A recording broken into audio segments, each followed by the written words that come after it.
So how are the shows going? They're going pretty good. I'm doing shows every day this month at the Vino Theater. Little And residency. yeah, Jaffer opened for me one night, and on that night, a lady came to the show and did say she was possessed in the middle of the show. Yeah, that threw a wrench. Definitely threw a wrench in the vibe, at least, of the show. Well, it happened right after I was like making a joke about my mom believing in demons and ghosts, and like my mom telling me she had a vision that demons will come to my show. And in that moment, this lady was just like, I'm possessed by a demon. Yeah. And she had possessed vibes before that as well. Yeah. She was, a little off. she was in the front row. I try to just move on. I'm not big on crowd work, you know. Yeah. It's not a heckler interaction we're trained for as stand-up comedians. Yeah, but then she kept staring at me. And then she started muttering like about my crystals. I started kind of relapsing into Catholicism in that moment. Yeah. I was like, I saw it all happening in real time. She was a spooky lady, and I saw you struggling with just like, I guess I'll just keep going. Because it's not really like, I can't have a fun back and forth heckler. It's either do an exorcism in the middle of the show or just continue on with the act. and she was filming me also. So Yeah. I was like, Can't do that either, lady. I'm going to be like, the power of Christ compels you. I was just And also like- stop filming. Also have some respect for the craft lady. I remember just asking her, I was like, earlier, I just have to ask, you were kidding, right? Like, good one. About the devil thing. Like, I don't have to, like, say I rebuke you, say it, or anything like that. And then she just kind of stared at me and was like, you know, spirits can come out of crystals, because I was holding a crystal. Yeah. Top 5 worst audience member I've ever seen. I'll say After that, you know, I mean, if she's listening, I don't know. I hope you were kidding, but yeah. And that's no shot to her. I wish her well. I just mean literally as an audience member, not good for the show. Being possessed. After that, because I used to have incorporate kind of tarot and crystals into the show a little bit.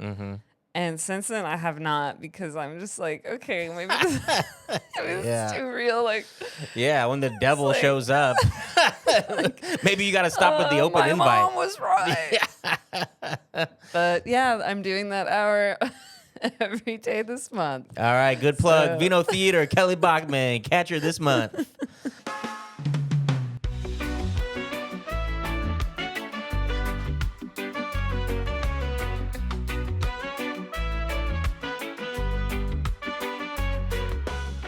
Welcome to this episode of KAWPS the podcast. It's summertime now, summer vibes, but still, KAWPS are still the same.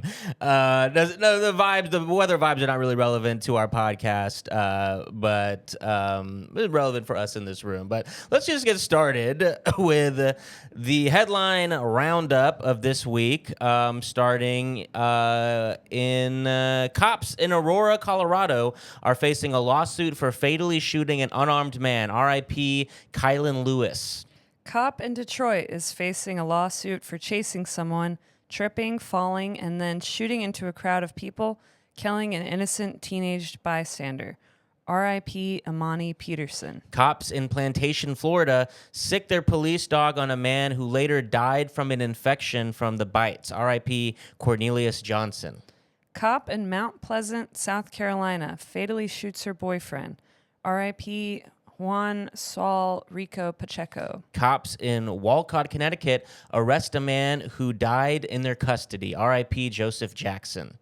Cops in Madisonville, Tennessee, arrest a man who died in their custody.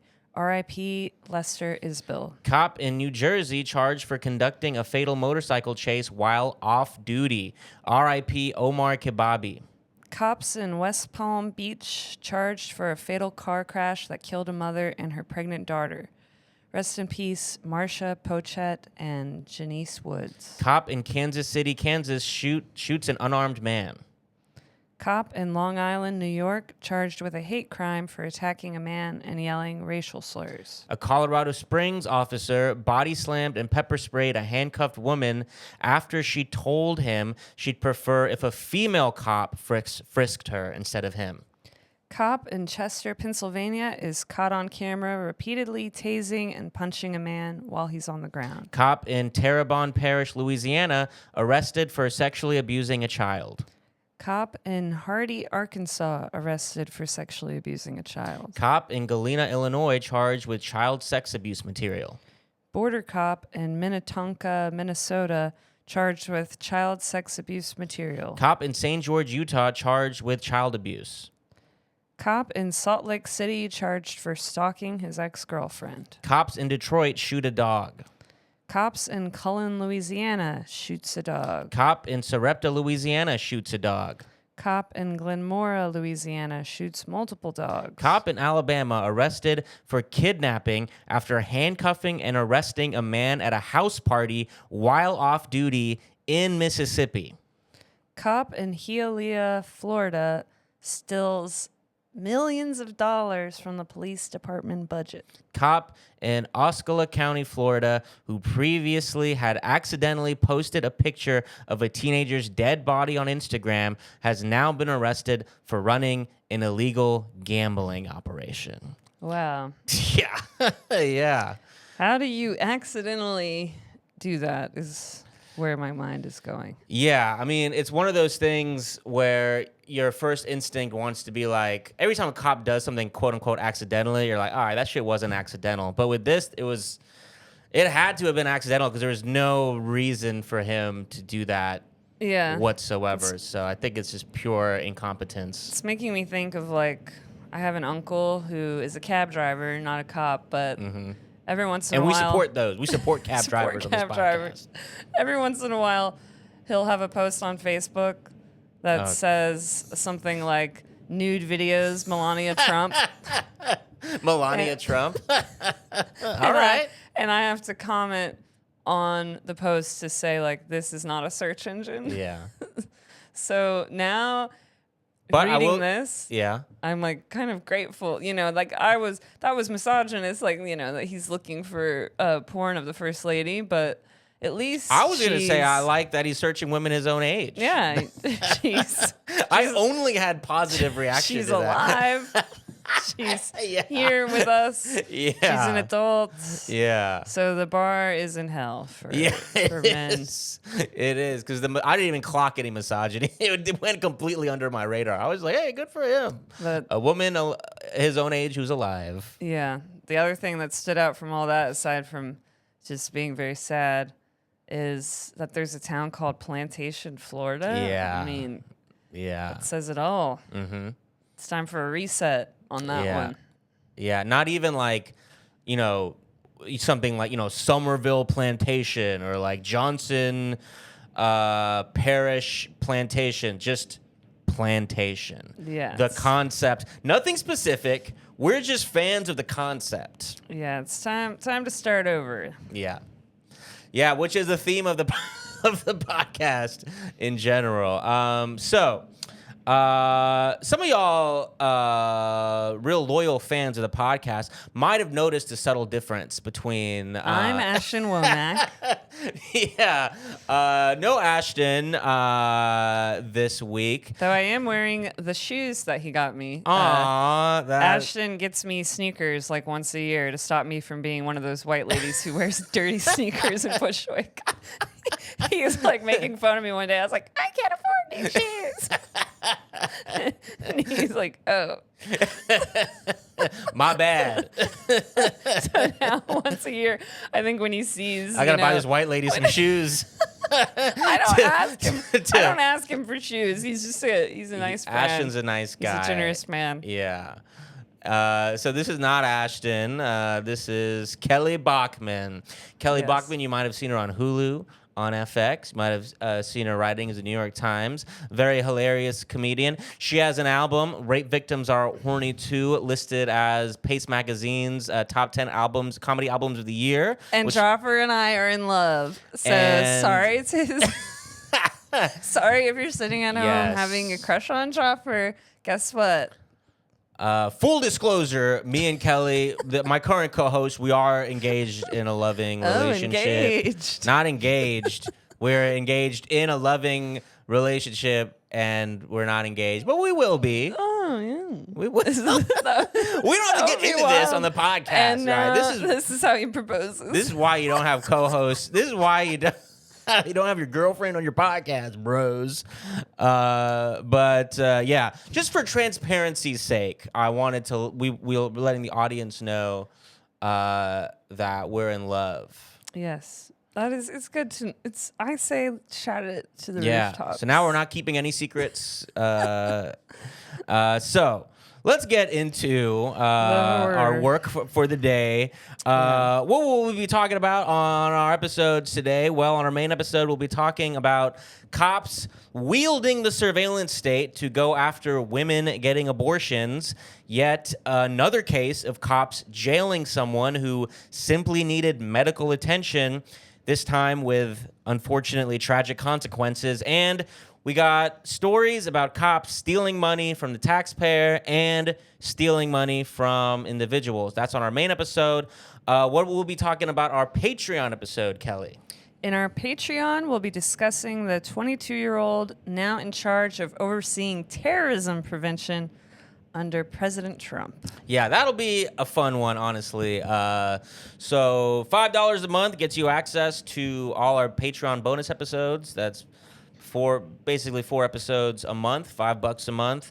And why don't you go ahead and give us that 5-star rating while you're listening as well. So let's dive in here into our first story. I'll be reading from 404 Media, and I want to say shout out for 404 Media. They do really good work. They're doing their independent journalism. They've been popping up on my radar a lot lately. So give them some views. They do great work. The headline of this article, a Texas cop searched license plate cameras nationwide for a woman who got an abortion. So this is the times that we're in. Earlier this month, authorities in Texas performed a nationwide search of more than 83,000 automatic license plate reader cameras while looking for a woman who they said had a self-administered abortion, including cameras in states where abortion is legal, such as Washington and Illinois, according to multiple data sets obtained by 404 Media. The news shows in stark terms how police in one state are able to take the ALPR technology made by a company called Flock and usually marketed to individual communities to stop carjackings or find missing people and turn it into a tool for finding people who have had abortions. In this case, the sheriff told 404 Media the family was worried for the woman's safety, and so authorities used Flock in an attempt to locate her. But health surveillance experts said they still had issues with the nationwide search. So let's take a moment right here. Holy shit. Yeah. This is crazy. This is the dystopian hellscape post Roe v. Wade world that we're in now. Yeah. Yeah. I mean, the cops are chasing down these women. You know, what's going on? I'm like, are they jealous that they're not getting to kill these kids first? They're like, that's our job.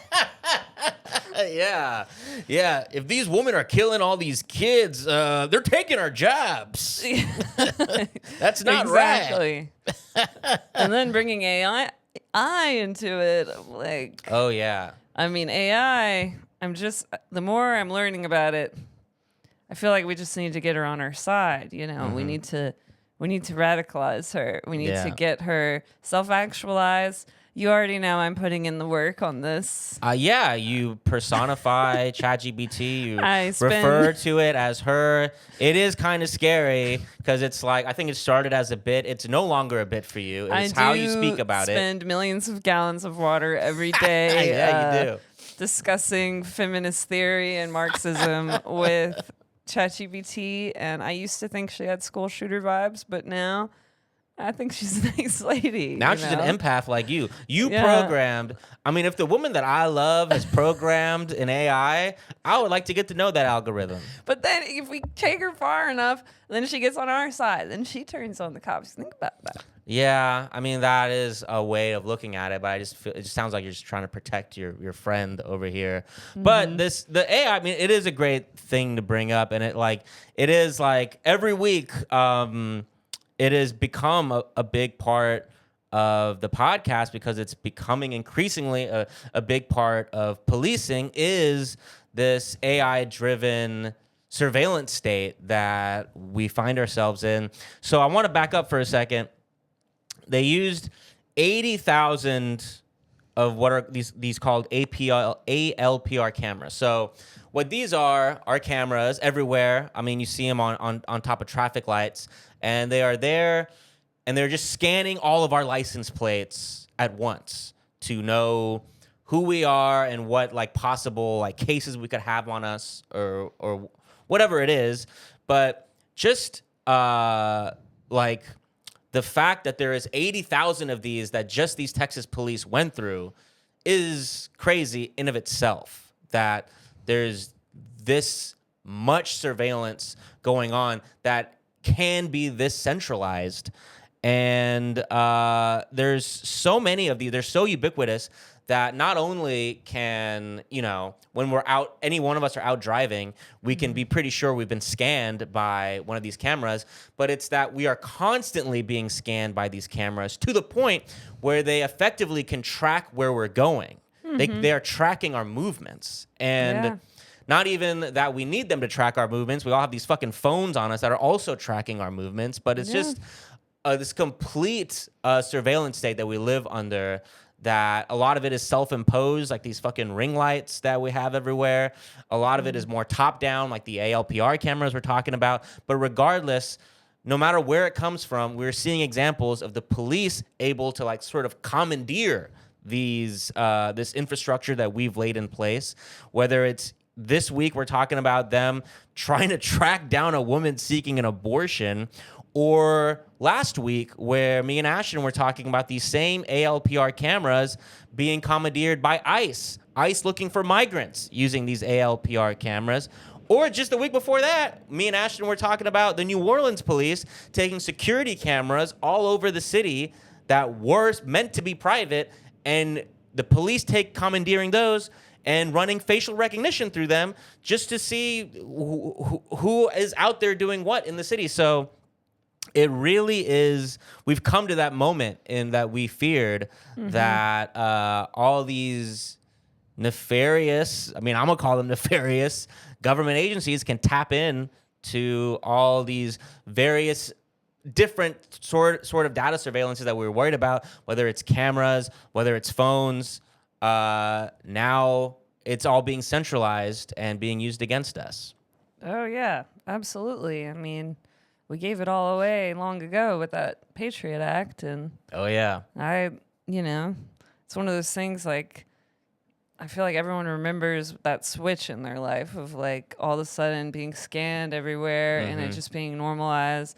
And my Republican mom being like, I'm glad they're scanning me. I feel safer. Yeah. But she doesn't talk like that at all. But the thought of like these cops being able to track you outside of your state, like they're supposed to not go beyond those lines. Yeah. And, people in these liberal safe havens, like where we live, New York, think, oh, these abortion laws don't really affect us here. And then to have cops like tracking people all the way to wherever they go to get there safe. These liberal NYPD cops would never collaborate with these Texan cops, these backward Texan cops. Exactly. They're on our side. With like ICE right now collaborating with the LAPD and NYPD. Like, people think they're in these cities that are not going down this fascist pipeline, but I mean, it's horrifying. It is. And I just remember, like, it wasn't too long ago when, like, the easy tag cameras were coming out. I remember, like, my dad talking about them when I was a kid, And there was just kind of a conversation that was happening with grown-ups, I remember, of like, wow, they're putting cameras on the streets to take pictures of us driving by. I don't know if I'm comfortable with that. Right. And all that mentality is out the window. When it comes to privacy, it's like game over. Like we lost. There's absolutely no hope of us clawing any of this back with these phones, with the Alexas, with the ring lights, with the wiretapping, the Patriot Act, all these cameras set up. It's like it is over. They can, if they want you, they got you. Yeah. I mean, I remember the first time like you look up your house on Google Maps and you're like, oh, that's my car, you know. Google Earth, yeah. Now, Google Earth. Now they could literally look in your windows. Like, yeah, wow. You know what I mean? Like, they have that technology. Yeah. We're sitting there with we don't even have curtains. You're just sitting there making all your like communist jokes right into the phone. Yeah. Got the windows wide open. Yeah, jokes. Jokes. Yeah. I'm saying they're jokes. They're I'm trying jokes. to protect you. Yeah, they're jokes. I'm a comedian. You can't arrest a comedian legally. That's a fact. Right. That's a fact. Let's go on with this horrifying article. On May 9th, an officer from the Johnson County Sheriff's Office in Texas searched flock cameras and gave the reason as, quote, had an abortion, search for female. Insane. According to multiple sets of data. Whenever officers search flock cameras, they are required to provide a reason for doing so, but generally do not require a warrant or any sort of court order. Flock cameras continually scan the plates, color, and model of any vehicle driving by, building a detailed database of vehicles and, by extension, people's movements. Cops are able to search cameras acquired in their own district, those in their state, or those in a nationwide network of flock cameras. That single search for the woman spread across 6,809 different flock networks with a total of 83,345 cameras, according to the data. The officer looked for hits over a month-long period, it shows. So more details about this network, but I do think it's hilarious, just like the quote, had an abortion, search for female. Yeah. We got a pregnant woman on the loose. We got a woman dangerously pregnant that is currently threatening the public. All eyes looking out for female. And searching for 1 month, 83,000 cameras. Like they're sitting there with all of I'm picturing like the whole wall of computers, every single resource in this police department. Zooming into women's bellies, like enhance. How many like actual like criminals or like how many actual violent crimes were just going on while this is all happening, while they're tracking this pregnant lady? Yeah. I mean, get like We got a tip, a hot tip on a young newlywed couple who are quote unquote trying, and we're not gonna stop until we bring them to justice. Yeah, I mean, it's this whole new. It's gonna be in the South. This whole new era of just like abortion cops. Of like, I'm imagining like what Reagan did with like the drug war. Exactly. I mean, they're like stopping people. They're gonna start like insulting women who just like ate a little bit more that morning, just like pulling them. Ma'am, are you pregnant?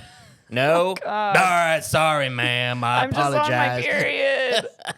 I'm bloated today. Yeah, dude. Yeah, I'm hungover. I'm throwing up. Please. We're gonna need to send our CSI investigation forensic units into this lady's trash cans and search for any used pregnancy tests. I mean, it's just absolutely wild of the type of jobs these cops do, and then just go home at night to their wives, just like, how was work today, honey? Yeah. Oh, we had a real dangerous armed woman armed with a dangerous fetus that I had to track down. Yeah. It's like, I always kind of, I mean, I don't laugh about it, but like when people will tell me to like delete my period tracker app, I'm like, no, Yeah. I'm gonna keep using that. But like, just think these guys are actually they're not just playing Candy Crush on those phones. They're also looking at every woman's period for 85,000 phones they can find. Yeah, and mostly looking at Candy Crush, but yes, also at times grossly invading our privacy. Yeah. Ugh. Boo. Boo. Let's continue here. Sheriff Adam King of the Johnson County Sheriff's Office told 404 Media in a phone call that the woman self-administered the abortion, quote, and her family was worried that she was going to bleed to death, and we were trying to find her to get her to a hospital. We weren't trying to block her from leaving the state or whatever to get an abortion, he said. It was about her safety. Or whatever. Yeah, fucking right. Or whatever. He said the search, quote, got a couple of hits on her on Flock's in Dallas, but Flock was not responsible for ultimately finding her. 2 days later, the sheriff's office was able to establish contact with the woman and verify she was okay, he added. On the fact that the sheriff's office performed a nationwide search and not just one in Texas, King said, quote, that way we're hitting everything, every possibility. Never underestimate the lengths a woman will go to have a baby. These are some real criminal masterminds we're dealing with, and we got to bring them to justice. And how does that conversation go after 1 month of tirelessly searching for this woman? Just say, so are you okay? Yes. Okay. Yeah, like, right. What? Is that really? You'll probably be like, gotcha, scumbag. Well. Surprised to see me here? And my entire SWAT team that cost $200,000 of your hard-earned taxpayer money? Surprise, motherfucker. All right, I'll jump out of my abortion cop act out. I think it has legs. I'm having too much fun. All right, let's round this out. Elizabeth Ling, a senior counsel for If When How, a reproductive rights group that runs a reproductive legal rights hotline, told 404 Media that many cases they've seen originate after someone close to the person getting an abortion reports it to the police. A research report published by the group found about a quarter of the adult cases were reported to law enforcement by acquaintances trusted with information such as friends, parents, or intimate partners. So don't fucking snitch. Don't fucking go to the police because someone you know and quote-unquote love is pregnant and might be getting an abortion. Jesus fucking Christ. Yeah. Self-managed abortion is extremely safe. A quote from the same lady. Self-managed abortion is extremely safe. What we have found in our work and our research is that the greatest risk posed to people self-managing their abortion is state violence and criminalization. I understand wanting to keep your loved ones safe, Ling told 404 Media. When people have died from pregnancy or from being denied an abortion, it makes sense that people are scared that they could lose a loved one. But when police and prosecutors have wrongly investigated and punished people for their abortion or pregnancy loss, it is equally fair to fear criminalization if police are aware of your abortion. Yeah. Be afraid of the cops who are acting as bounty hunters for pregnant women and not, a pill that people have been using for a long time to safely have self-administered abortions. Yeah, I mean, it just sucks. You have to not just worry about the cops, but you have to try to remember everyone in your freaking life that is like a psycho who's gonna like report you to the police when you're pregnant, and remember not to tell any of those people that you're pregnant. Yeah. It's just, I mean, it is, obviously we're riffing about this and stuff, but it's absolute nightmare dystopia. Yeah, it's horrible in the South now. It's truly terrible. We're both from the South, and think of all the people I know that have gotten abortions in the South, and I'll have friends in New York who will say things like, I just, I hope I'll never move there. I never want to have to deal with that. I hope those people can move out. And it's like, no, like, this is your life. You live there. You figure out a way to get an abortion. That's just you. Yeah, You it's don't home. leave, we're not. They have to deal with it. They have to deal with that reality. But the fact that when you do leave, you're still going to have some psycho abortion cop and whatever weird family member you have collaborating to find you. To literally track you down. Yeah. To go on a manhunt over you. Yeah, it's crazy. beyond disturbing. Yeah. But we got to move on. To more next disturbing. story, Kelly, you'll be reading this one. Okay. We're going to Madisonville, Tennessee, reading from WBIR.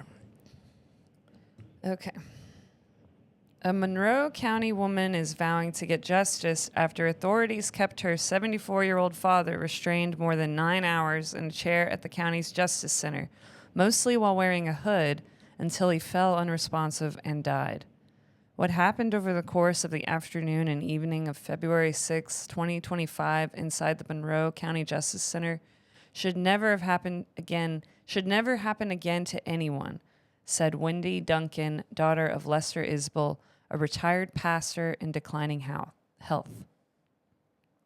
It started with a 911 call.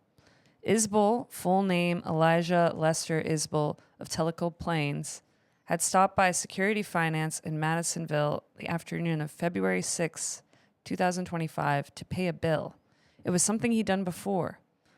This time, however, the farmer and former pastor at 3 Point Baptist Church became ill enough and disoriented enough that someone at the office thought it was time to call for help. So just to interject real quick. This, again, unfortunately, is another pattern, a theme, whatever you want to call it, that we see just talking about the cops every week and what they're up to, which is someone in desperate and obvious need of medical attention, cops coming across them and just fucking throwing handcuffs on them and throwing them in jail. We've had multiple people having strokes when the cops come across them and just like slap them with a DUI and throw them in jail. And this is beyond just the constant plethora of people having like clear mental health problems and the cops reacting negatively to that. But this is physical, like literal medical. Oh, yeah. It's like at this point, you've completely lost your humanity. Like you are not a human being anymore. You are seeing someone having a medical emergency and you're saying, oh, you know what? I actually feel like torturing someone today. So I'm just going to go ahead and take this guy back, put a hood on him for hours. This pastor, like literally 74-year-old go man. to hell. I hope hell is real. Or reincarnation or whatever. Like, it's like, because what at this point, like, what are you doing as a human being? Like that you just, this is how you handle the impulse of seeing a person needing your help. Yeah. Like, truly, I don't know what word to use other than like evil. It's not there's nothing to joke about it, but. Yeah. But let's keep going with the article. Okay. EMS and a Madisonville police officer arrived. Isbill already was in declining health, his daughter said, with a relatively new pacemaker and signs of failing mental acuity.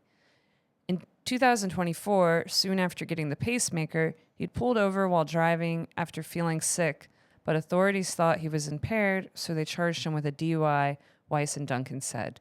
Isbill wasn't a drinker, and the case was eventually dropped, Duncan said, but it left him afraid to ever go back to the Monroe County Justice Center.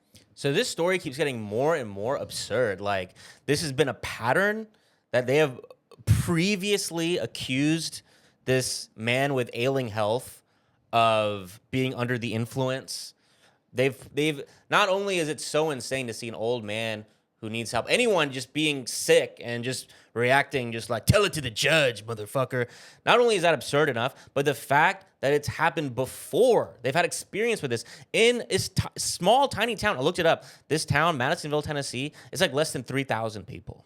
So I find it hard to believe that, like, what is going on here? Like, I don't want to, like, make accusations that no one else is making, but it's like, it's so incompetent that it starts borderline suspicion. The fact that they have previously encountered this man needing medical help and have previously accused him of DUI, and yet again, they seem to be doing it. I mean, they've completely lost it all. I mean, just think of how many times just that you or me, like I work with seniors as my job. Like, it's pretty obvious when a senior citizen is struggling, like having trouble getting oxygen, having trouble walking, like for your brain to go to, oh, they must be so, not only are they impaired, but so physically a threat to me that I need to put a hood over their head and just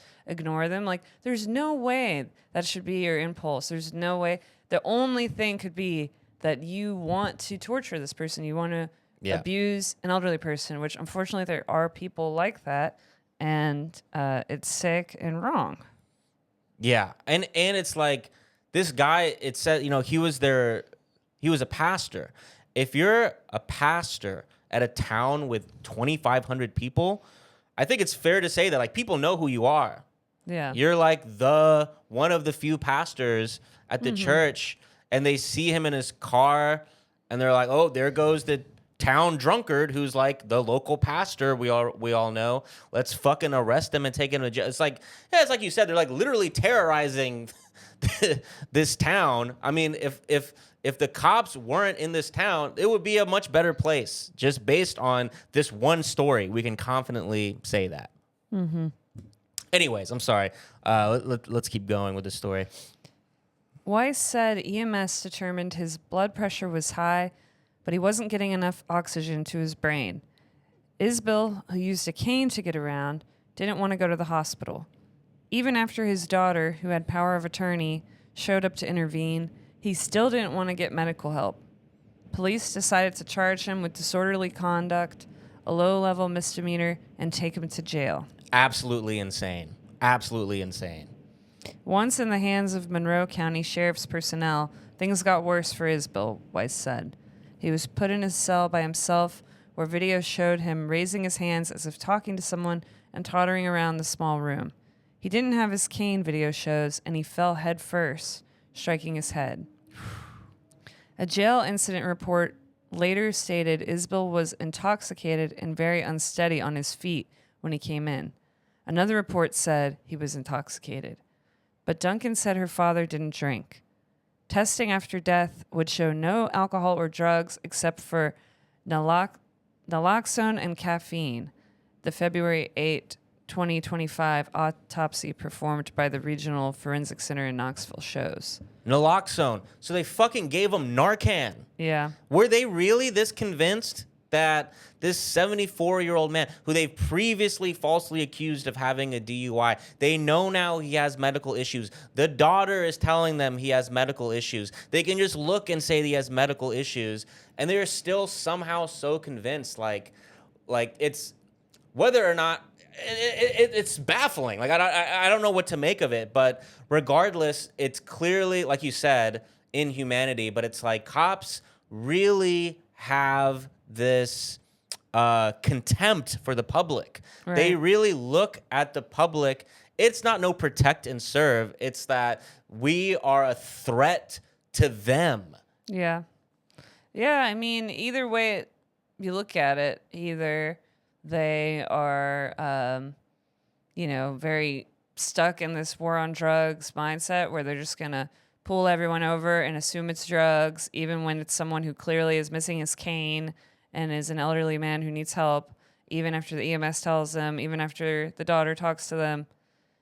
They're just going to be stuck on that one-track mind, or they are deep in their, Stanford prison experiment mindset where they just want to torture people and they view the public as the enemy. And after they realize they killed a man, this is what I think happened, they know he's not going to be drunk. They know he's not going to have drugs in the system. They put something there to show that they really believed he was on opioids. Yeah. Because, did they think... They didn't seem to think that at all. Like, they were claiming he was drunk. Yeah. So they should know that Narcan is not going to bring a drunk person back.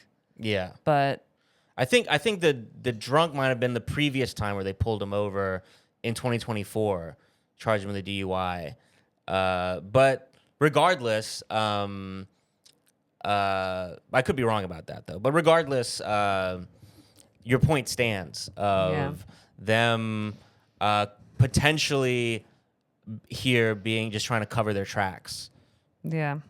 Or even if it was, some Hail Mary that, oh, maybe he actually did have something going on. Let's try to bring him back. They had to have known they were torturing him with, there's no way he needed a spit hood on. Exactly. It's a 74-year-old man who's acting like he's acting disoriented. That's also not even something you would, isn't that for, when you are literally, someone's in danger of, biting your hands? Yeah. When you are, or someone's in danger of, biting themselves, biting something. Yeah. For a moment when you're, maybe arresting them. Yeah. And then you would take it off. Yeah. Because they're handcuffed. Yeah. So, and you're far away from them. So why would, there's I no mean, version where it's not. I mean, yeah, that's a good point. I never really, the only time I see these hoods being used, it's in movies, and it's some black site type of shit going on. Something dark is happening in a fictionalized movie. But to see it being used in real life on a 74-year-old man who's needs medical help, it's these cops seem to be the type who are just a pattern of torture. It's me and Ashton talked a lot about the Rankin County in Mississippi. Similarly, in the South, small town, they were able to just completely run amok and torture the population they were supposed to be helping. And this might be a similar sort of culture going on. Yeah. Well, it's in this department. You were just doing that abortion cop character. That's what these guys, they think they're the Punisher. They're going out, they're gonna whatever, not take names and go. But there's not, the kind of crimes they're wanting to solve are not what's actually available to them in this town of 3,000 people. So they're just having to go around and harass whoever they can find. It's an old man who needs help. Yeah. My 100-year-old grandfather died late last night in his sleep, surrounded by loved ones, but I suspect foul play. I wouldn't be surprised if it's something personal too. I mean, I know lawyers who work with clients who are older who will all of a sudden get all these charges on them, DUIs and things, and then it'll turn out there's some kind of family connection to the cops or some kind of personal vendetta. Especially in a little small town like this. It literally doesn't make any sense what we're reading. So I agree. There has to be something more to this. Yeah. I mean, it could literally be anything, something with the church. It's just, it makes no sense. There's not even an excuse. But let's keep going here with the article. Sheriff's office personnel then stepped in. They placed him in a restraining chair about 1:50 p.m., citing policy and observation logs. I'm going to start over. Sheriff's office personnel then stepped in. They placed him in a restraining chair at about 1:50 p.m., citing policy and observation log shows. He'd urinated on himself, so his pants were removed, leaving him in his underwear restrained at the feet, hands, and neck. Then personnel decided to put a spit hood over his head. As he left, one of the men gestured into the security camera as if flipping someone off, the video shows. For hours, Isbill would sit in the chair, hooded, yelling, incoherent, rolling his head. Weiss said it appeared Isbill's hands turned purple from lack of circulation. He got no water or food. He got no bathroom break. Yeah, straight up torture and murder. Yeah. By about 11:15 p.m., Isbill had stopped moving. Staff came in, saw that he was unresponsive, took him out of the chair, and tried to revive him, video shows. They gave him Narcan, thinking it would revive him, a report states. Weiss said the man was dead. The observation log, as written by staff, states that CPR was started and medical authorities were notified, arrived and took over care. EMS got a pulse back, transported to Blount Memorial Hospital. The log states Isbill was pronounced dead at the hospital early the next morning. Yeah. I don't even know what more else is there to say at this point, except, terrible tragedy. Rest in peace, R.I.P. Elijah Isbill. And I'm sure we'll get more details starting to come out of this to know exactly what was going on here. But this is like what I said earlier, like the type of shit you hear about, like someone being kidnapped and tortured in a basement, like it's secretly, It's like this is the police. This is what we're doing over here.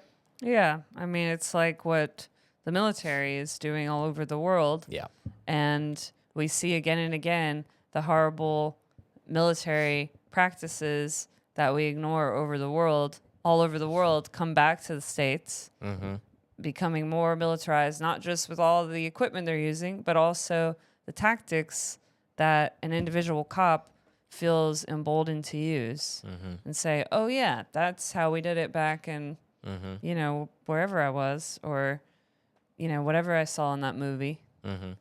That's normal, right? Yeah. I mean, it is normal. It is what this country has decided is okay. That's a great point. And the guy who literally wrote the textbook on policing literally learned his methods while occupying the Philippines.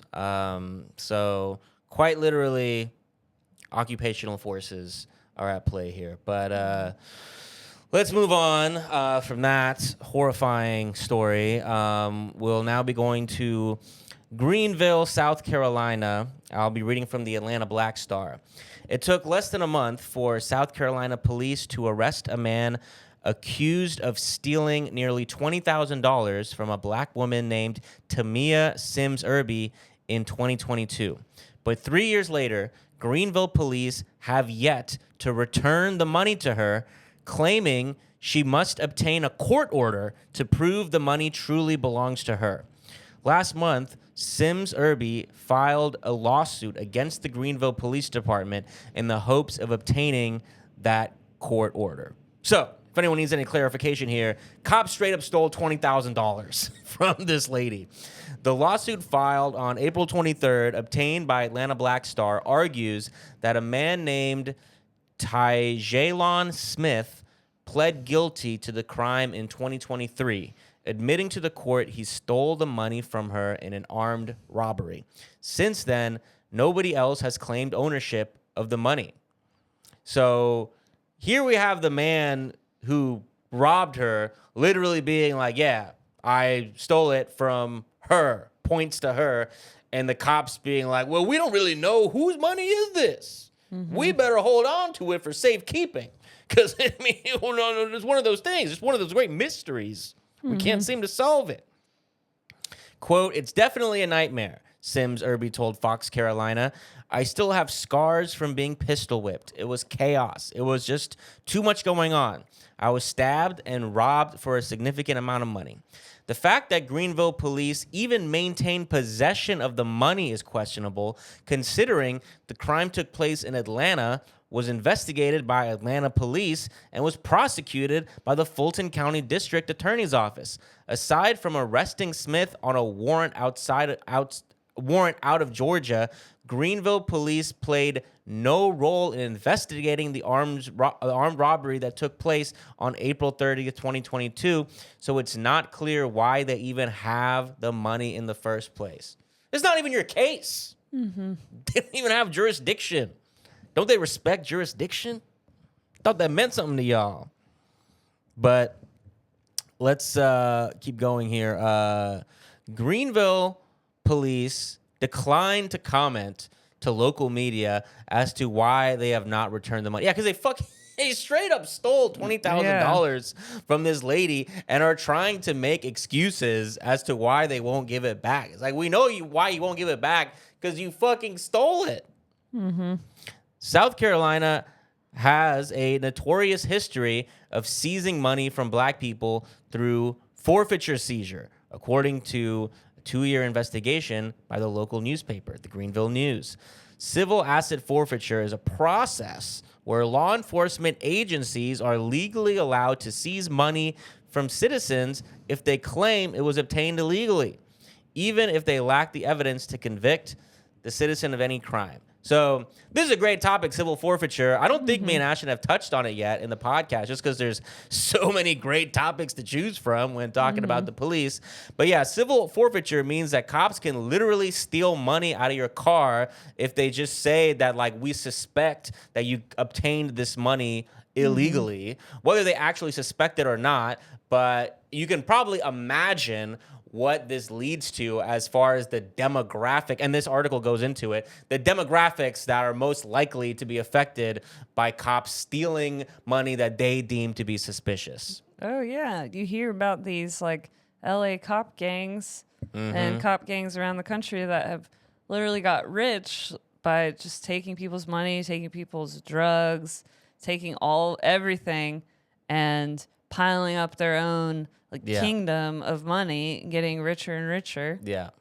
It's wild. It's purely criminal. And it's like, even if, like, to take a step back from a second, it's like, you know, people, the haters of this podcast will get the comment a lot, cherry picking, right? We're cherry picking.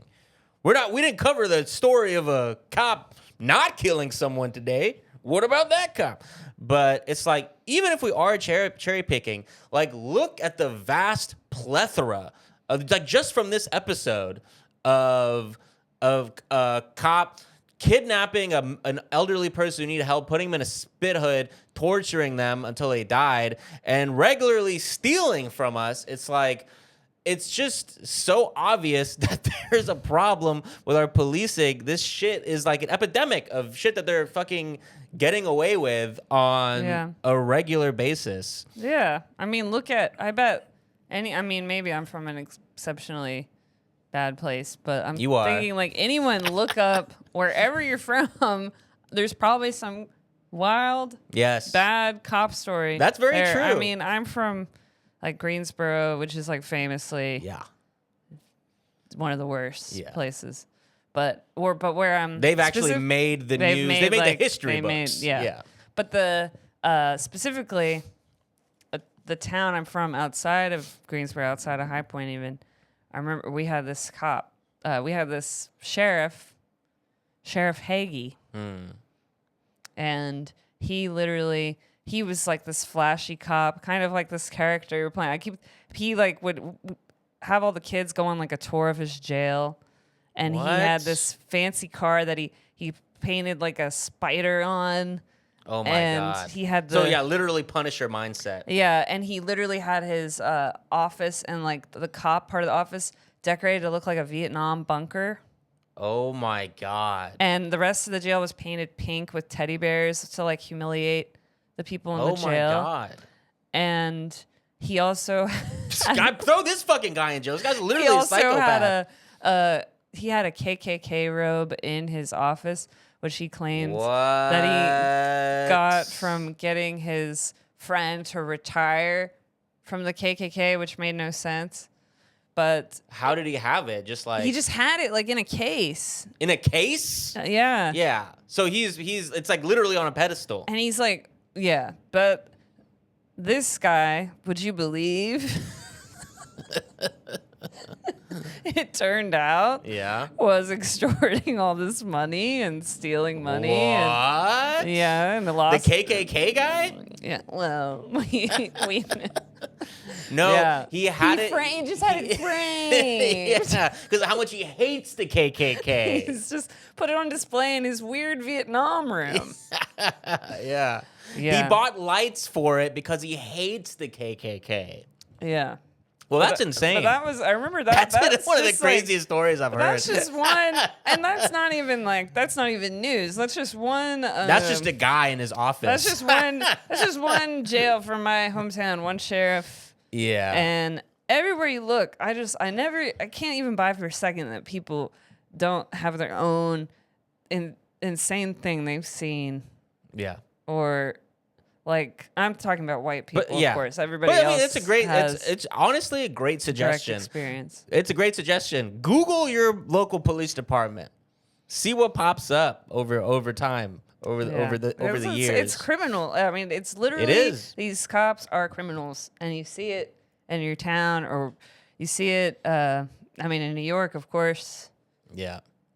But speaking of crimes, let's go to the last little story we're going to cover on today's episode.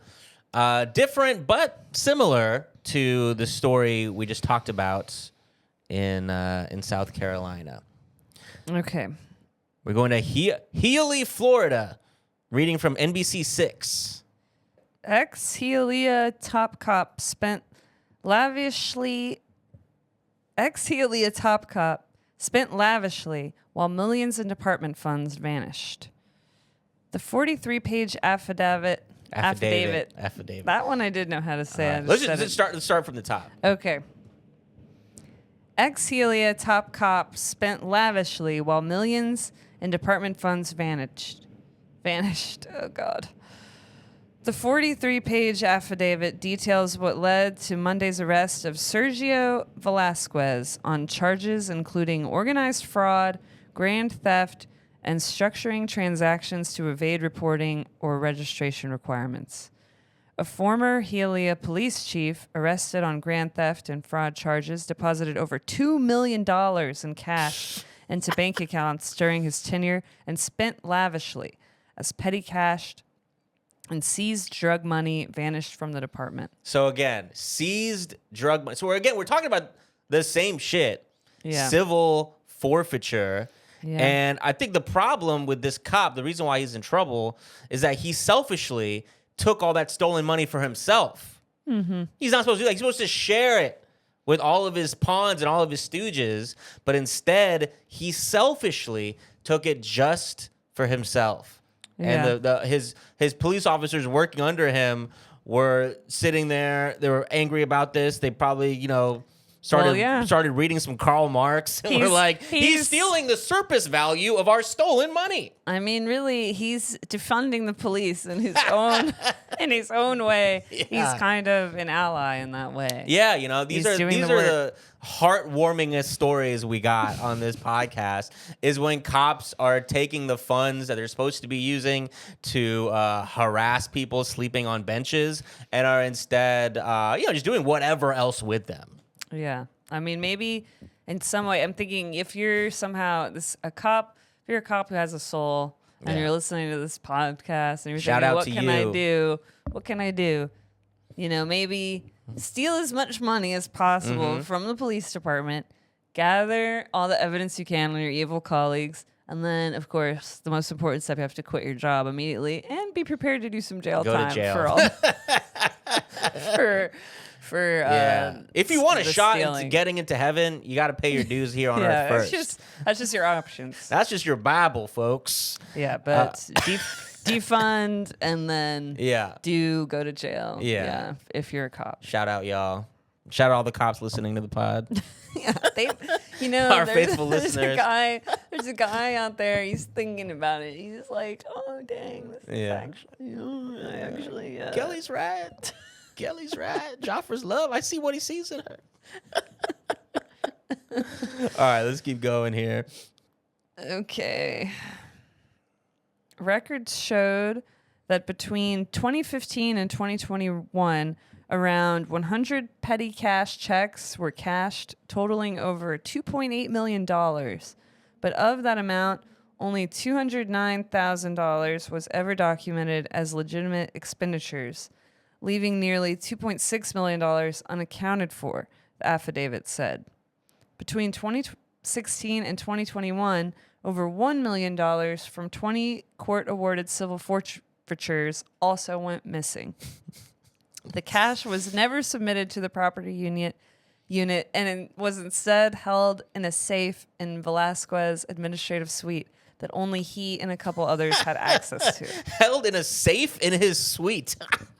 Yeah, dude. I'm just imagining like Tony Montana, at the end, his big office. I'm imagining a pile of cocaine on there. I mean, there probably is. There's a police. Yeah, I mean, $2.8 evidence that million.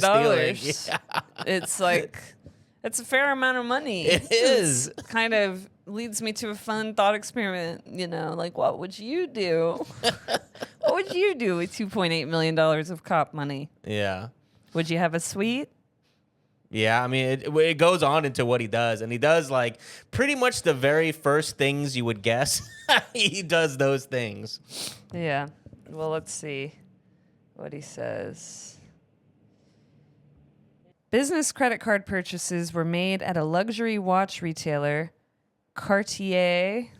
I think that's how you say that. Louis Vuitton, Versace, Saks Fifth Don't let Avenue, them know how poor we are. Watches of Switzerland, and Sephora and Sephora, totaling over $77,000. So exactly, literally the thing you would imagine someone who stole millions of dollars would do. Yeah.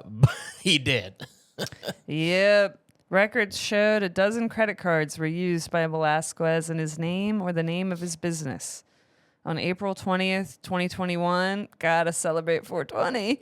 Yeah. Velasquez As a police officer. Velasquez bought 2 Rolex watches. Damn. One for $6,304 in cash, and the other for $68,632. Both watches set to 4:20 p.m. No, I didn't say that part. $60K on a watch, dude. This is like rap bars over here. Yeah, splitting the payment between $30,000 on one credit card and $38,632 on another. All right, not so rapper. The affidavit said investigators found Velasquez had also leased a 2021 Mercedes. Yeah, it's more like, I guess, the Kanye bar, spending money before you have it. Yeah. He's not afraid to admit it. Yeah. Velasquez was booked into jail, but appeared before a judge on Tuesday, where he was granted a $30,000 bond. Yeah. So if anyone was listening to the story before this and imagining what could have happened, what could the cops possibly be doing with Tamia's $20,000? I mean, here's a little window into an imagination if you want. Yeah. Yeah. They could be using it to partially pay for one watch. Yeah. Of all the things. Yeah.